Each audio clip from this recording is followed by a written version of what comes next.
ഏറ്റവും കൂടുതൽ ആ വീക്ക്നെസ്സിൽ പരാതി പറഞ്ഞിട്ടുള്ള മോഹൻലാലാണ്. രാവിലെ നേരത്തെ വരില്ല. രാത്രി എത്ര മണി വേണമെങ്കിലും നിൽക്കാം ഷൂട്ടിങ്ങിന്. രാവിലെ 9 മണി എന്ന് പറഞ്ഞു കഴിഞ്ഞാൽ 9 മണിക്ക് വരില്ല, പുള്ളി വരും. അപ്പൊ ആദ്യം തന്നെ പറയും, ഞാൻ മുകേഷുമായിട്ടുള്ള ഭാഗമാണെങ്കിൽ അവൻ വന്നതിന് ശേഷം എന്നെ വിളിച്ചാൽ മതി. കാര്യം എനിക്ക് ഇനി എങ്ങനൊക്കെ ശ്രമിച്ചാലും അതിരാവിലെ എനിക്ക് വരാൻ ബുദ്ധിമുട്ടാണ്. അതെന്റെ ഒരു വീക്ക്നെസ് ആണ്. ഈ ഗോഡ് ഫാദർ എന്ന് പറഞ്ഞ സിനിമയുടെ ഷൂട്ടിംഗ് നടക്കുമ്പോൾ സിദ്ദിഖ് ലാലും കൂടെ എന്നെ അടുത്ത് പറഞ്ഞു, ഒരു സൺറൈസ് ഷോട്ട് ഉണ്ട്, രാവിലെ നമുക്ക് അതെടുക്കണം. 6:30 മണിക്ക് എങ്ങാണ്ടാണ്. വരാൻ പറ്റില്ലെങ്കിൽ നമ്മൾ സൺസെറ്റ് ആക്കാം. അത്രമാത്രം ത്യാഗങ്ങളൊക്കെ ചെയ്യാറുന്നല്ലേ.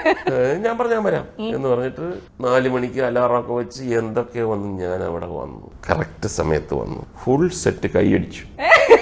ആദ്യമായിട്ടാണ് ജീവിതത്തിൽ ആദ്യത്തെ അവസാനത്തെ കറക്റ്റ് ടൈമിംഗ് ആയിരുന്നു. അതെ, കാര്യം നമ്മൾ അങ്ങനെ ഇപ്പം ഫ്ലൈറ്റും ട്രെയിനും ഒക്കെ പിടിക്കാൻ വേണ്ടി അവര് നിർത്തത്തില്ല. അതിനെനിക്ക് പോകാനും പറ്റും. ഷൂട്ടിംഗ് എന്ന് പറഞ്ഞു കഴിഞ്ഞാൽ ഇച്ചിരി താമസിച്ചാലും അവര് എല്ലാം ഒന്ന് സെറ്റപ്പ് ആക്കുമ്പോഴത്തേക്ക് വന്നാ മതിയല്ലോ. അപ്പൊ ഈ MLA ആയതിനു ശേഷം ഒരു ദിവസം എന്റെ അടുത്ത് മോഹൻലാൽ ഒന്ന് ചോദിച്ചു, എത്ര മണിക്ക് നിങ്ങളുടെ ഇത് തുടങ്ങും? 8:30. 8:30 രാവിലെ തുടങ്ങൂല. നീ ഇതെങ്ങനെ 8:30 ചെല്ലുന്നു? ഞാൻ പറഞ്ഞ്, ആദ്യത്തെ കുറച്ച് ദിവസം കഴിഞ്ഞപ്പോഴത്തേക്ക് സ്പീക്കറിന് മനസ്സിലായി ഇവ 8:30 വരത്തില്ലെന്ന്. ഇപ്പൊ 9 ആക്കി. അസംബ്ലി 9 മണി ആക്കിയത് മുകേഷായിട്ട് വേണ്ടിയിട്ടാണെന്ന് ഞാൻ ഇപ്പോഴാണ് മനസ്സിലാക്കുന്നത്. സത്യം പറയാലോ, ഈ റിപ്പോർട്ടറൊക്കെ ആയിരുന്ന സമയത്ത് ഈ 8:30 എന്ന് പറയുമ്പോഴത്തേക്കും നമുക്ക് ബ്രേക്ക്ഫാസ്റ്റ് പോലും കഴിക്കാൻ പറ്റാറുണ്ടായിരുന്നില്ല. അപ്പൊ ഞാൻ തന്നെ ഇരുന്നു, എന്തൊരു കഷ്ടമാണ് 8:30 അവിടെ എത്തണം, അത് കഴിഞ്ഞാൽ കേറ്റും ഇല്ല എന്നൊക്കെ ഞാൻ തന്നെ ഓർക്കെ. 9 മണിയായിരിക്കും ഞാൻ വളരെ ഹാപ്പി. അതിന്റെ പിന്നിൽ ഇതാണ്. ശരി, അപ്പൊ ഞാനിപ്പോ ഓൾറെഡി വർഷമൊക്കെ പറഞ്ഞു കഴിഞ്ഞു കേട്ടോ. അപ്പൊ ഇനി വേണ്ടി ചോദിക്കാൻ പോവാ, എത്ര വർഷങ്ങൾക്ക് ശേഷം യഥാർത്ഥ സുനാമി ഉണ്ടായി? എത്ര വർഷങ്ങൾക്ക് ശേഷമാണ് ഈ സുനാമി ഉണ്ടാവുന്നത്? കണക്കിന്റെ പണ്ടേ മുന്നോട്ടാ. 17. ഓ, അത് കറക്റ്റ്. ഈ സുനാമി എന്ന് പറയുന്ന വാക്ക് ഏത് ഭാഷയിൽ നിന്നാണ്? എന്റെ പൊന്നെ, തെറ്റിക്കണേ, എന്തെങ്കിലുമൊക്കെ കേൾക്കായിരുന്നു.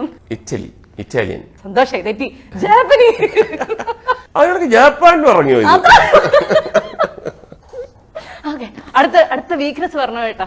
നമ്മൾ എന്തെങ്കിലും ഒരു തെറ്റ് ചെയ്തു കഴിഞ്ഞാൽ സോറി പറയാതെ, തെറ്റാണ്, നമ്മൾ മനഃപൂർവ്വം തെറ്റുന്നതല്ല, തെറ്റ് കാണിക്കുന്നതല്ല, പിന്നീട് നമ്മൾ തിരിച്ചറിയണം അത് തെറ്റായി പോയില്ലേ എന്ന് പറഞ്ഞു കഴിഞ്ഞിട്ട് അവരോടൊരു സോറി പറഞ്ഞില്ലെങ്കിൽ എനിക്ക് ഉറക്കം വരില്ല.